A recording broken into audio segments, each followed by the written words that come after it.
Here we go, another new setting, another new place to film. Yes guys, welcome back to the George Benson football channel. Welcome to my Chelsea versus Tottenham match preview. This is a huge game for Chelsea. It was a huge game regardless of the Man United result.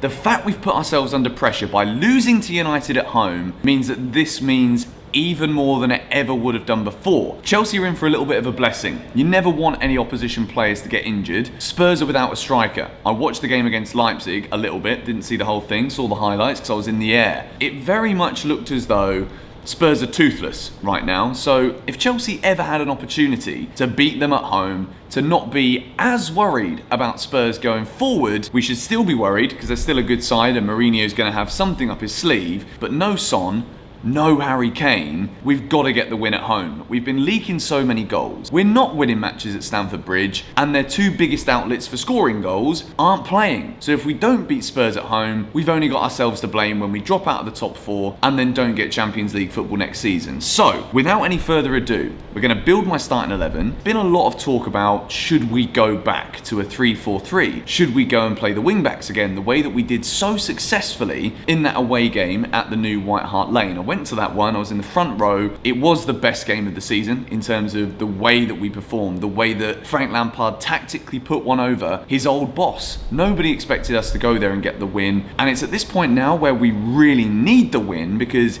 if we lose, we drop out of the top four. And I made the video, which was like my preview a couple weeks ago, or about a week ago, and I said that if we go beneath Spurs after these two Premier League games, we will not go back above them. Even though now Son is injured and there is, less goals within the Tottenham team, and I think they will really struggle in the Premier League between now and the end of the season to actually win games, Chelsea are in a really bad patch of form. We have lost more games this season than we did between 2004 and 2010. Stamford Bridge has gone from being a fortress to being somewhere that teams actually want to come and play. We've seen it from the start of the season. We actually look so much better away from home. Now, we went to Tottenham and won 2-0. Can we get the win at the Bridge? Of course we can. It's a huge game. Kovacic has come out and said obviously how big this game is, how everybody wants to bounce back. We've had the little tease that Ruben Loftus-Cheek is getting closer and closer to fitness. I don't expect him to feature in this game against Spurs. I think it may well be a little bit too big of a step for him to come back. But let's start with the goalkeeper. Let's start with the decision of, are we going to bring back Kepa? Are we going to see Willy Caballero, who's played the last two games, not really covered himself in all the glory that he could have done? Is he going to continue in goal? I don't think so. I don't think Willy's done enough. Even though Kepa is not having the best season, his save percentage is not good enough, and he has been out of form,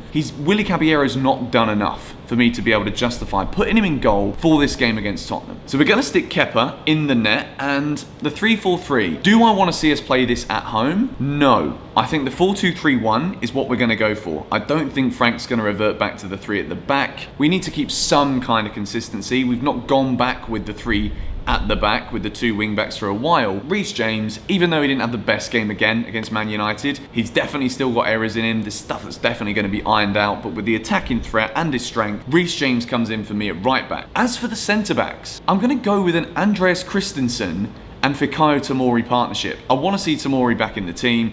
Lucas Moura is probably going to have a lot to say. He's probably going to be the most further forward Spurs player in this game. He's got a lot of pace, he's very agile, he's very quick, and he's very small. And I think Tomori's pace at the back could be something that we could see utilised again for Chelsea during this one, alongside Christensen, who I think has had very good games recently. And then in the left-back position, people are getting frustrated with Azpilicueta. People are saying he's not a left-back. I've always said this. I think Azpilicueta's best times as a Chelsea player have been when he's been playing in the left-back position. We saw it with Mourinho, and I think that we will use him in the left-back position again against Jose Mourinho's Spurs for this game for Chelsea. So, Kepa, four at the back, we've got that, and I want to see a pivot of Jorginho and Mateo Kovacic again. We've seen it countless times this season, and I think it's probably been the most consistently performing centre midfield partnership. I think that when Mason Mount is playing in the three, we see Kovacic being less expressive. We see Kovacic going forward a lot less. And it's not necessarily always when Mount's in the team, I just think it's when he's playing in that three. So having Jorginho screening the defence in front of the two centre-halves, with Kovacic alongside him, I think that that is going to be our best bet in this one. Going with a 4-2-3-1,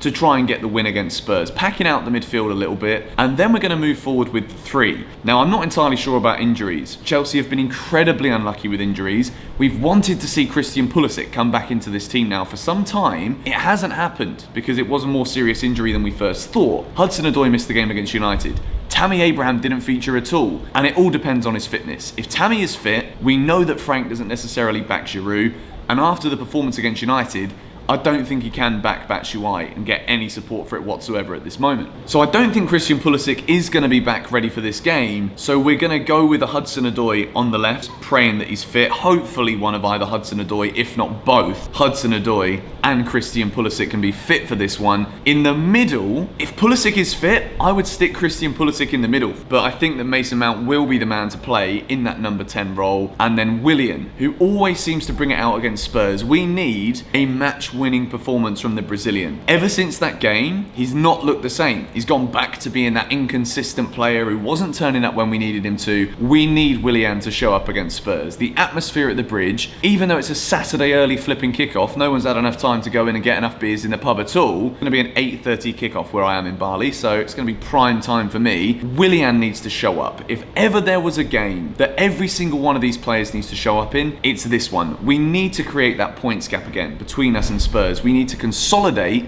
our place in the top 4. If Man City's ban ends up being overturned and 5th place doesn't give entry to the Champions League, we need to get this top 4. All of the success, in my opinion, in the Frank Lampard era comes from us being in the Champions League next season. Players are going to want to sign for him. Players are going to see that what we did on no budget whatsoever is something that can be built upon for the future. And if we don't get that top 4, we lose the ability to be able to sign a Timo Werner, a Jadon Sancho. I know these are all the hypothetical ones we've gone over, but, you know, Werner's flirting with the Premier League. He said that Liverpool are the best team in the world right now. Chelsea need to enter that race. Jadon Sancho, Chelsea need to be there. Manchester United, we know they've got the funds. We know that they could potentially still offer something to Sancho without the top 4 to get him to come to Old Trafford. Chelsea need that Champions League to make sure that we are the level above any of the Premier League competition to bring in these players. So whatever team Frank puts out, if it is the one that's on the screen now, it needs to be something that goes to get the win. We can't be drawing this game now. We've got teams breathing down our necks. United's win is going to give them confidence. Yeah, they've got no Rashford now, probably until the end of the season, which means that even they don't really have a striker. We cannot rely on other teams to keep slipping up. We need the points on the board. We need to sort this home form out, and it needs to happen now. Tottenham at home, going into that game against Bayern Munich, we need to stay in the tie, take it to the Allianz Arena, which, by the way, got my Bayern away ticket, so that will be the next match vlog here on the channel. Absolutely buzzing about that. Managed to get 2 yesterday. Lawrence will be coming with me, so there will be a sick match vlog. We need to have some kind of positivity going into this game against Bayern Munich, and I think with the injuries that Spurs have, I watched their game against Aston Villa. They are susceptible to mistakes at the back. Toby Alderweireld, not the centre-half that he used to be. Hugo Lloris always has an error in him. We've seen it in the past at Stamford Bridge. We need to capitalise on all of these potential Spurs problems, and if we don't win, we really do only have ourselves to blame. No Harry Kane, no Heung-min Son. Yes, we may see a Mourinho masterclass. He's going to want to come to the Bridge. But right, what we did, we went there into his own new backyard and we beat him. The apprentice embarrassed the master, and he will not be wanting that to happen again. He's probably going to come and try and play for a draw so that he doesn't lose that points gap. 1 point is definitely something that Spurs could surpass. 4 points puts Chelsea back in the driving seat again. It puts us in control. Tammy Abraham is the striker. If he's fit, he needs to start scoring goals again. There's not been enough from Tammy in recent weeks. I think it's something like 2 goals in 13 games or something, which isn't good enough for a striker that we are hoping is going to become an elite striker at the top of the Premier League. He was on course for 20 Premier League goals in his debut season, which no matter what you think about Tammy, 20 goals would have been absolutely outstanding for his first full season as a Chelsea striker as our number 9. He slowed it down. We're not seeing the same hold-up play. We're not seeing the same level of performances.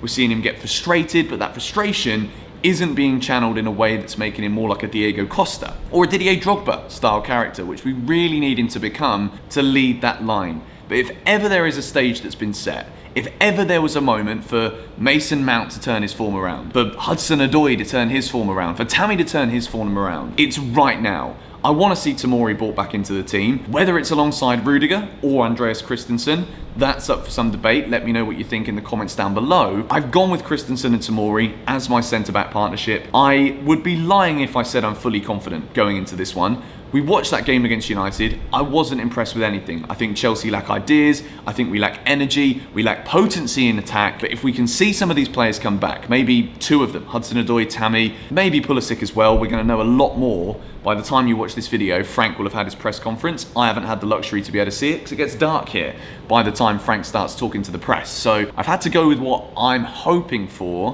Whether we get to see that or not, injury dependent, we will have to see. But Chelsea need to win this game. This has been less of like a tactical look at the match and more of an emotional look at it, because I'm starting to worry. I'm starting to panic, and I think that if we slip out, we may not be able to work our way back in because the form is just not good enough and other teams will start building momentum. But anyway, let me know what you guys think is going to happen. Chelsea-Tottenham, early kickoff on a Saturday. There will be a 6 Things We Learned video coming out after, so stay tuned for that one. I'm nervous, I'm not going to lie. I was confident going into the United game. We got let down. It was an awful performance. It was a poor tactical performance from Frank as well. Chelsea look void of ideas, and we need to somehow stigmatise something in this game against Spurs to kick on, go into that game against Bayern Munich with as much confidence as humanly possible, and get the result, keep us in the tie, keep us in that top 4, as important as anything else. But let me know what you guys think of the team in the comments down below. Let me know what you think is going to happen in this one. Chelsea Spurs, biggest game of the season at the Bridge.